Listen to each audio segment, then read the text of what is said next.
If you've ever thought of quilting your own projects but just don't know where to start, I have the perfect first steps for you. I've put together a PDF guide. I call it 3 Steps Toward Freehand Freedom.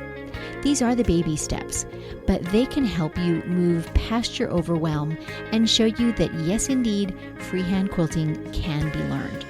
So if you'd like to snag this PDF, there's a link in the show notes, or if you're an Instagram user, just message me 3 steps. That's the number 3 STEPS, and I'll send you that link. Let today be the day you get started.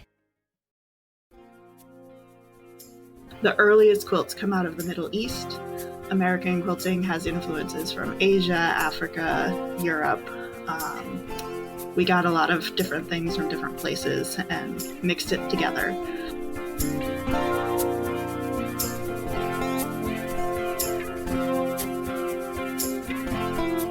Welcome to Measure Twice, Cut Once, the podcast where we hear quilters and other crafters' stories and draw encouragement and even life lessons from them. I'm your host, Susan Smith, coming to you from my quilted studio, Stitched by Susan. This is where my long-arm Lucy and I spend lots of hours doing freehand edge-to-edge quilting. Now, if you're not a quilter and those terms mean nothing to you, it's basically doodling on the surface of a quilt with a 50-pound writing utensil. If you are a machine quilter, I invite you to tune in to the live and unscripted events hosted on my YouTube channel. They're streamed live in real time, and so they're interactive, meaning you can ask questions and get answers about a project while I'm working on it. So if you'd like to be notified of upcoming events, grab my newsletter at stitchedbysusan.com, and I'll let you know when the next event is. Well, you know my philosophy is that there's nothing as warm and comforting as a handmade quilt in the whole wide world. There are, of course, so many quilt makers and just as many stories. Quilting has been a bridge between generations. It has soothed loneliness and chronic pain, and it's been a beautiful expression of art and creativity that spans countries and cultures. Joining me today to tell us her story is Janice Frisch. Today's Pins and Needles is brought to you by The Will and Dave Show. Hi, I'm the Will half of The Will and Dave Show, a short little podcast that myself and the eponymous Dave like to record talking about the things that really matter to us, whether that's social, political, or pop culture. Usually we don't see eye to eye, but more often than not, we can find some common ground in there somewhere. And now, back to Pins and Needles with a quick tip for all you sharp quilters out there. In my chat today with Janice, we'll be talking about the Electric Quilt Company's design software. And I do personally own and use that software, but I find that when I just have a brand new idea that's not very fleshed out, it's a bit formal and overwhelming even to sit down with design software and try to pull that together. So my tip for you today is to keep somewhere in your quilting studio a super simple notebook that you can jot just raw ideas into that you can come back to later, because you might only have 2 minutes now, but you don't want to forget the idea, right? So I just have a simple composition book, a school book, with graph paper in it. Just enough that it gives me a little bit of framework that I can jot down an idea for a block or a layout or where something might be, organized in a quilt top. Just any idea that comes to mind, I can jot it down on that sheet of graph paper and come back to it later, and I will not have forgotten it.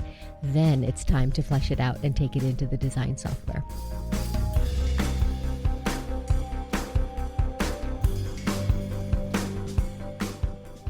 You know I love my coffee. And you can maybe hear in my voice, I've got a summer cold right now, and so I need extra lots of coffee today. If you're interested in supporting this podcast, go to buymeacoffee.com/Stitched by Susan, where for the price of one delicious coffee, you're able to make a one-time contribution. Check out the options there, because from time to time we run specials for those who choose to make a monthly contribution. There's some freebie products that we offer, so check that out. Thank you so much for your support. And maybe take a moment now to refill your cup as you settle back to enjoy today's interview.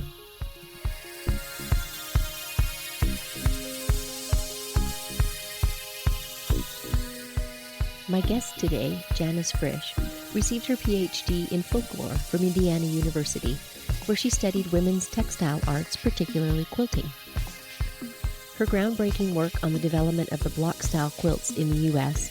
recently was contributed to a book, which we'll talk more about in the episode, and I'll post links and the title and all of that in the show notes, so you can find that there if you're interested in quilting history. It's fascinating. Janice currently works for the Electric Quilt Company, helping them test their latest software for designing quilts, while also running her own business, giving lectures, and teaching about quilts and quilt history. Contact information for Janice and information about some of the lectures she offers will also be available in the show notes.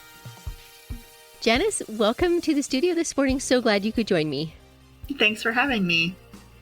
Now, Janice, I kind of got, acquainted through a mutual acquaintance who works at the EQ8 Publishing Company. And so we kind of had this little three-way acquaintanceship going. And so I've invited Janice onto the podcast because she's got some education and travels behind her that I think you all would really love to hear about. So Janice, maybe start by kind of the usual, telling us how you got started in quilting and what brought quilting, into the love of your life. Yeah, I can't actually remember a time where I didn't love quilts. Some of my earliest play memories, I had a friend whose mother had a scrap bag, and we would go over to her house and dig into the scrap bag and get out fabric glue and what we called quilting, which was definitely just cutting out shapes and gluing it to backgrounds. So we played quilting as little kids. I love that. It was really fun. I still have all the blocks, so at some point I will actually sew them together. It's a little tricky because they're not square, so that's we get what a 6-year-old for, I guess, but still, cutting how out fun. fabric. Or maybe, yeah, little doll bed quilts or cat bed quilts. Yeah, absolutely. I didn't actually learn to properly quilt until about junior high. And that is kind of a fun story, too. I was already interested in quilting.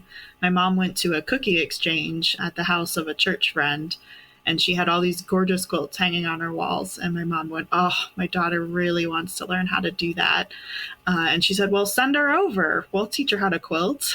So I got sent over, and she sat me down, and we looked through different books and catalogs and found a pattern that I liked. And then she took me over. She's always been on the cutting edge of technology, and she had the Electric Quilt 4, I think it was at the time, which is quilt design software, essentially. And now I'm working full-time for them. So Electric Quilt software, if you're not familiar with it, like I said, I started with EQ4, and I've used every version since then. And currently we're on Electric Quilt 8. It's design software. And my favorite thing about it is that you can play with all the colors. You can even import pictures of your own fabric or download fabric from manufacturers' websites. And I'll just insert here, I've done it with, I have a particular favorite line of solids from a manufacturer. You can just bring in that whole line of solids and upload them into your software, and then you can grab them and drop them into your quilt designs just with the click of a mouse. Yeah, it's very easy. And you can play, and you can make the quilt bigger, and you can make the quilt smaller, even if you're working from a pre-existing pattern, and then print out the yardage so you know exactly how much fabric you need, and then print out whatever type of cutting and sewing style you want to use to make that block. So you can print templates if you want to do English paper piecing or applique. You can print out a foundation pattern if you prefer to do that to get those really precise seam lines, or you can print out a rotary cutting chart, which is going to tell you how to cut all the pieces and what angles you need if it's a specially shaped piece as well. So really all the quilty math is done for you. Even when you add borders, add background, all that stuff, it does all that addition for you and multiplication. It's great.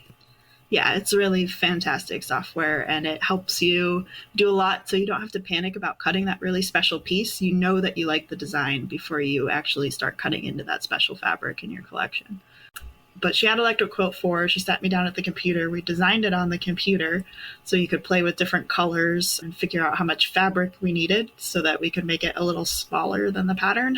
Because first-time quilter, you don't want to make a huge quilt, especially when you're a little kid. And then she took me up to her sewing room and opened all her fabric drawers and said, "Pick your fabric." And then she sat me down at her Bernina, and I knew enough because I sewed clothes in 4-H to be a little nervous about working with her Bernina. She's like, "You can't hurt it. Go ahead." So I made my first quilt there, a couple of test pot holders first, and then that big quilt.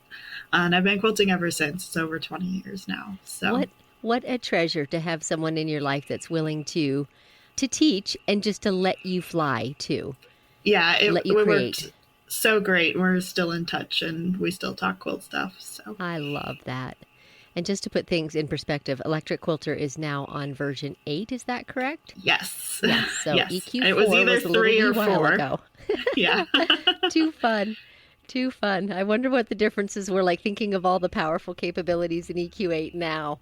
I just wonder what that was like. The basics were there, but I think there's a lot more functionality now. Yeah, for sure. Tell us a little bit about your education. Is that kind of linked to your quilting, or was that just something you also loved? Yeah, so I have a PhD in folklore, and my research specialty is in women's textile arts and women's history. And I got started studying that pretty early on, too. It's definitely linked to the love for quilts. In high school, I did a research project for a joint English and history class. We had to do a project on the American dream.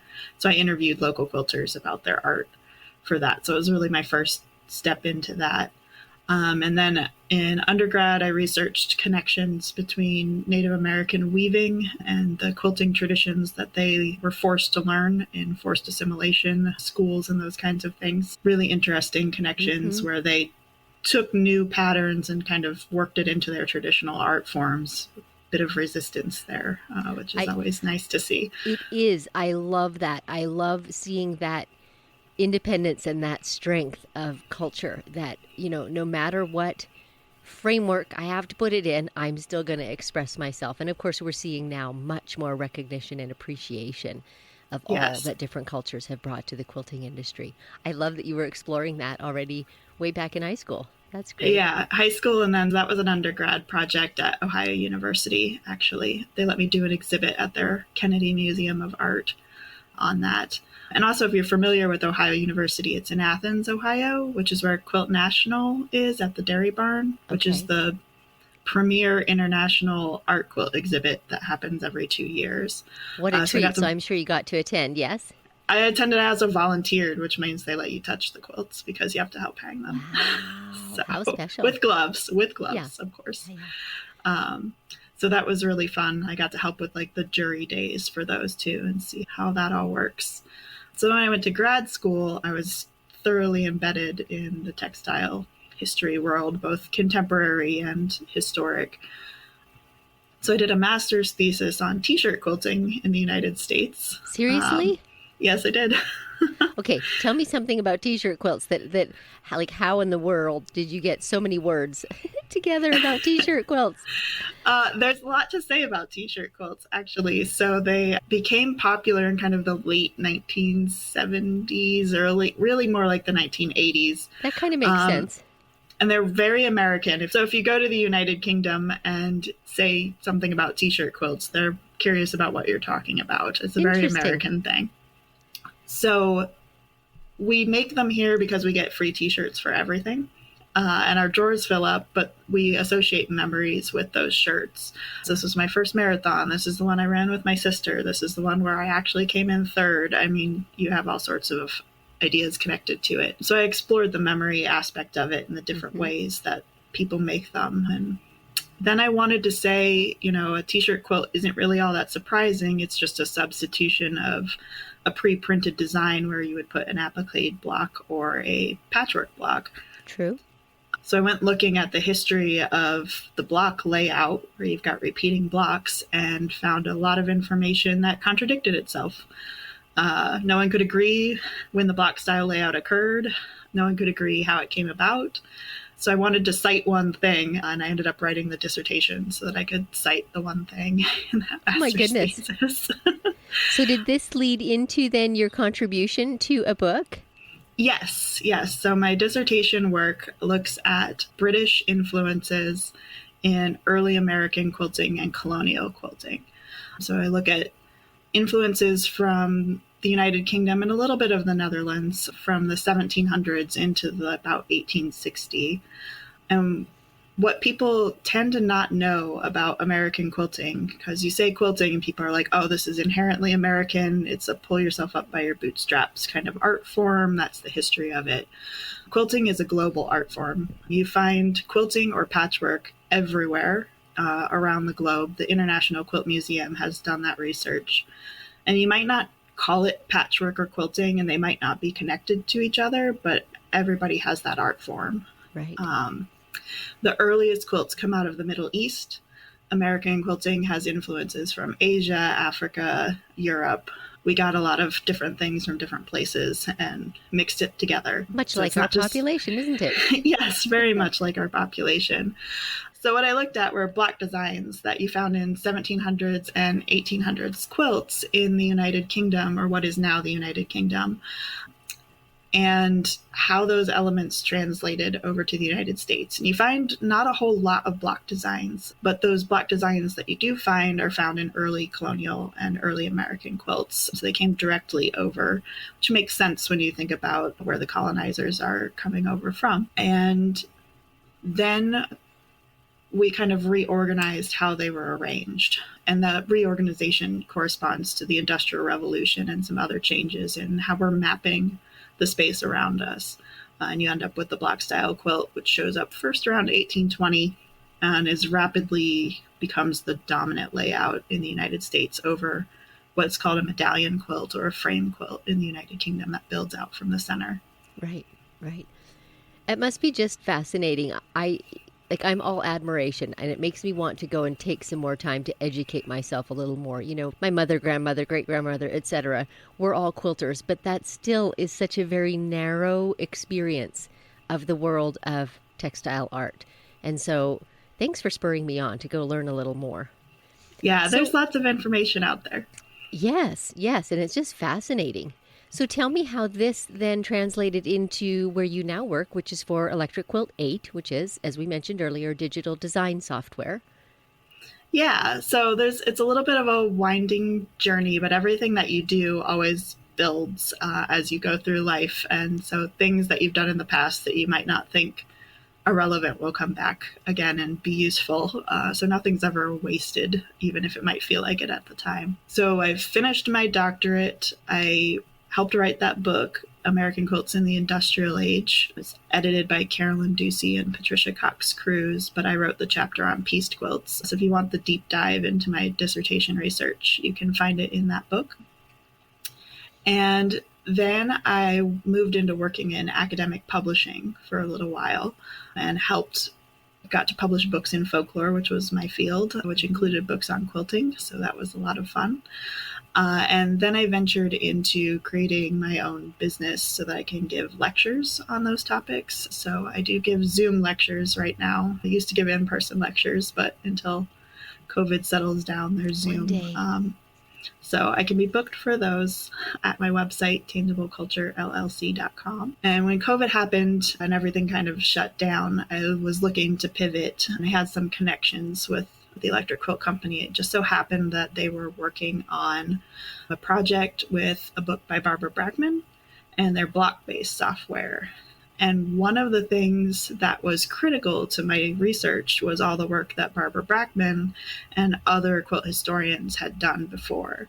So I was able to compare research done in the United Kingdom with research done in the United States, because that research existed already. It didn't exist in the 1970s, and a lot of women got together and made sure that research occurred. What Barbara looked at was different block designs as well. And what she was interested in initially was the names for block patterns. She started out convinced that if she could look long enough and hard enough, she could find the original name for a block pattern.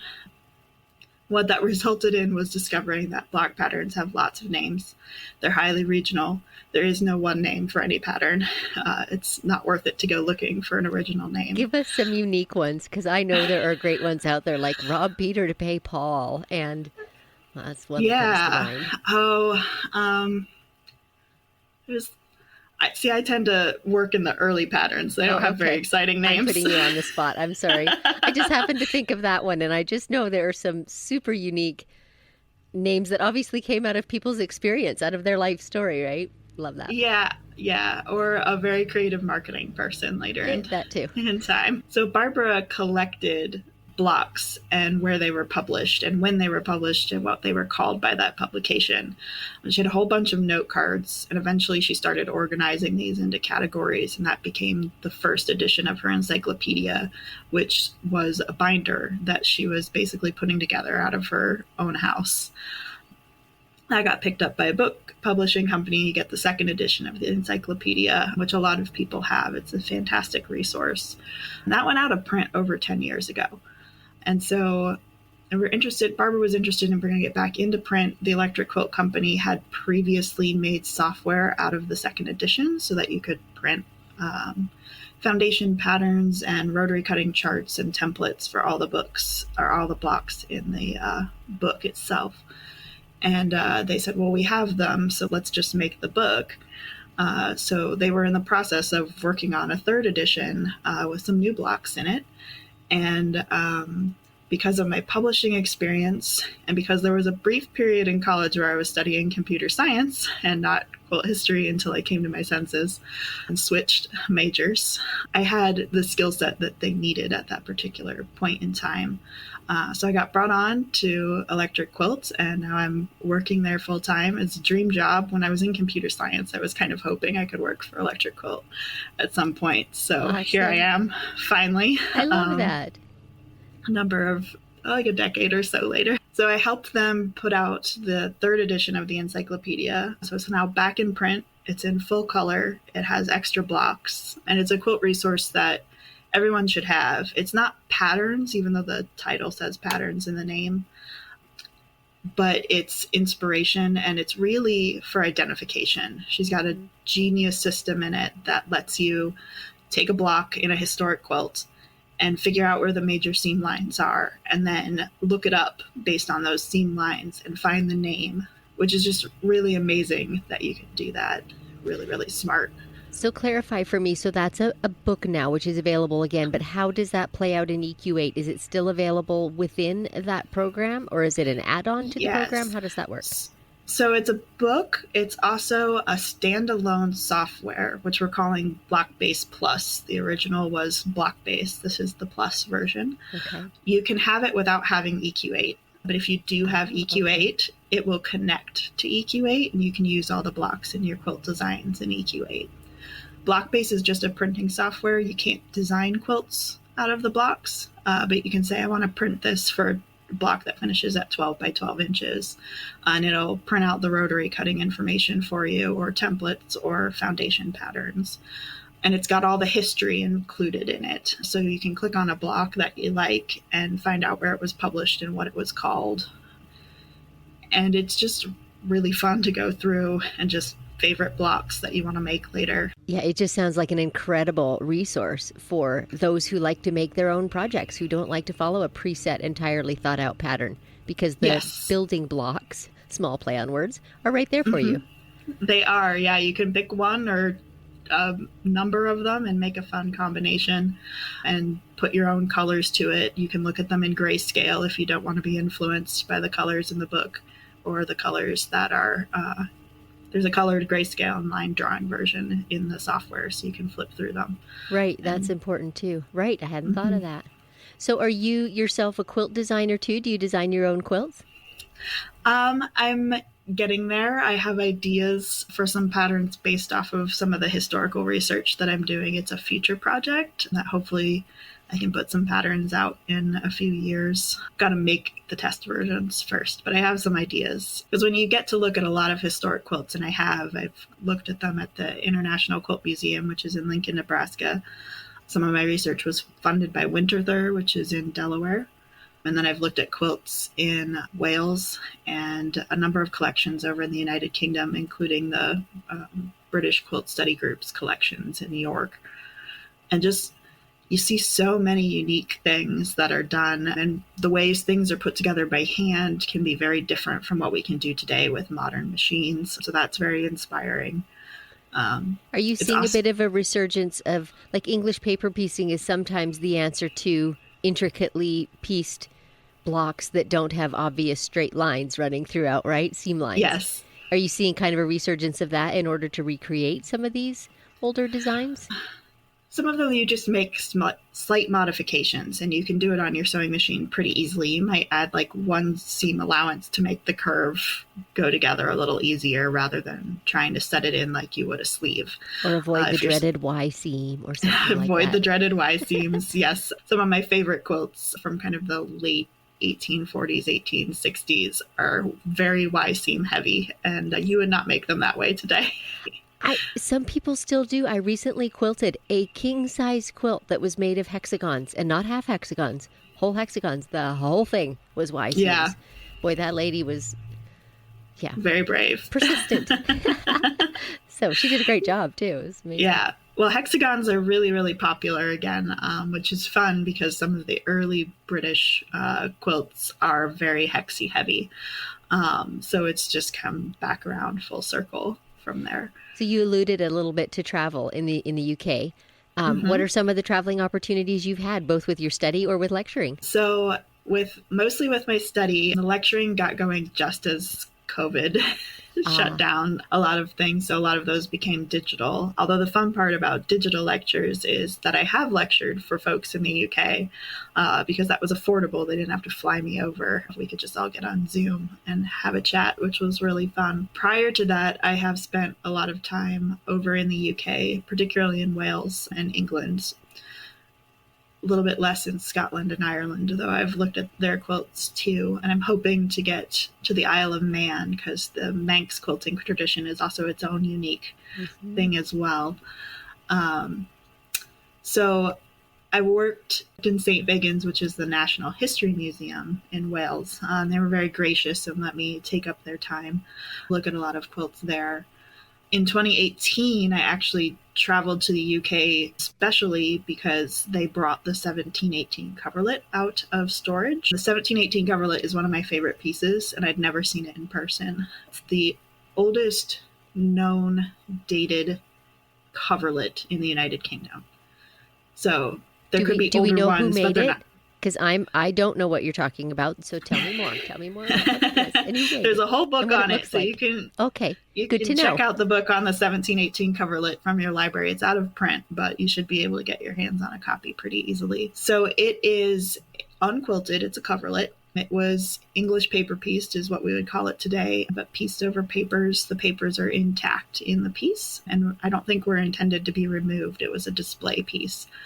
And it's entirely made of silk, and it's dated 1718. And so it's the oldest piece that has a date. There are older pieces without dates. And there might be older pieces with dates, but we don't know about them. As of today, then, 303 years? Yes. Amazing. And in 2018, it was 300. So they brought it out. Because it's silk, it's extremely fragile. So even though I'd done research at the museum where it's held in the collections, you weren't allowed to look at it. They won't bring it out for just anybody. So they had it out. I got to see it in person. I felt a little frivolous at the time to buy a ticket just to see a quilt. And then COVID hit 2 years later, and I'm so glad I did it. So rabbit trail here. How do they store something like that? Obviously, people aren't touching it, but is it climate controlled, light controlled, all those sorts of things? Yeah, my original sealed training was to go into museum work, and that's a field that's harder to get a job in than academia right now, in the United States at least. So yes, textiles are usually stored rolled or folded. If they're stored folded, you will refold them regularly so that you don't have permanent creases, and you will also pad those folds so that it's not a sharp fold. It's got acid-free tissue paper tucked into the folds to keep everything a little bit softer. Climate controlled 100% in acid-free textile storage boxes, all of those things to protect them in a museum setting out of the light. So I'm curious, they brought it out in 2018, obviously, 300 years. When do they predict it will come out again, like in 50 or 100, or does it come out every decade, or does anybody know? I don't know. I think I'm going to book a ticket. Yeah, they have the book that's about it is really fascinating because what the British Quilt Study Group did is they recreated it. So they have a reproduction that is usually out on display that is the exact same size. It's fully silk. They dyed things to get them to the original colors. So you can kind of see it in all its glory, because the one that is the original is a little tattered because silk shatters. Too. Yeah. Yes, and would be faded. Do we know who made it? Can't remember if I asked that. You did ask who made it. We don't know who made it. It's got initials on it. It came down through, I believe it's the Adelborn family. I hope I said that right. And in the United Kingdom, people tend to move around less than in the United States. Our westward migration and colonization of the whole country kind of moved a lot of quilts around. So you can't assume a quilt was made where you found it in the United States. In the United Kingdom, because people move around less, you can generally assume that if you find a quilt in a location, it's from that area. So we know what family it came down through, but there's no one with the initials in that family that the genealogists can uncover. So even though it's dated and initialed, we don't know anything about who made it or why. So note to self, label your quilts, because you never know. You never know. Who's one of my soapboxes is label your quilts. And as a quilt historian, I'm dreaming of the detailed label. So the 5 W's: who, what, why, when, and where. So who made it? Who did you make it for? When did you make it?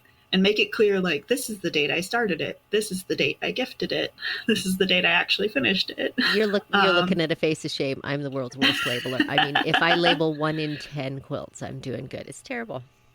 If you can get the minimum, like your name, your city and state, and a date on it with acid-free pen, just write it on the back. That's better than nothing. Okay. Surely I can do that. Surely I can. You can also print labels out of Electric Quilt 8, so then you can just sew them on easily. Good point. I'll put a link for that one too, because maybe there's more people like me out there. Yes. Well, thanks so much. This has been so educational, Janice. Before we You're go, welcome. Have you got any last little nugget you'd like to share with our listeners? It can be, kind of a life lesson you've learned, kind of something quilting has taught you. It can be little or large. I don't care which. Something to leave with our listeners. One of my favorite things about looking at old quilts, everyone should look at old quilts. Look at them in antique stores. Look at them online. You can see a lot of quilts on museum collections online. You can zoom in, you can look at them closely. All the quilts I studied are available online through the International Quilt Museum's website. It's so freeing because the points are cut off. Things are not symmetrical. Borders do not have the same number of triangles in them. They just sewed it together and then cut it off however long they needed it to be. And they're beautiful. We get caught up in the points are getting eaten and I need to redo this seam, and it doesn't matter. I couldn't agree They'll still more. look fantastic. We still admire and appreciate those quilts. Wonderful. Well, thanks again for joining me. It has been a real pleasure. We'll talk again sometime. You're welcome. Thanks for having me. Listeners, I have a limited time bonus for you. The Electric Quilt Company is offering a site-wide discount. And so until October 15, you can go to electricquilt.com and use the code CUT-ONCE for a 20% off discount for everything in the shop. So once again, that is the code CUT-ONCE, valid until October 15. Enjoy. Thank you so much for tuning into the show today. I hope that you've been inspired to learn more about historical textiles and quilts.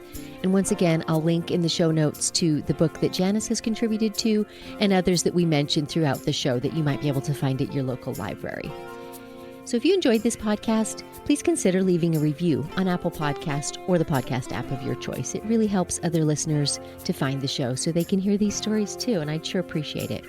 I'd love to hear from listeners who'd like to nominate a crafter with a story to tell. If you know such a person, email me at info@stitchedbysusan.com and also CC the nominee so they know about it too. So until next time, may your sorrows be patched and your joys be quilted.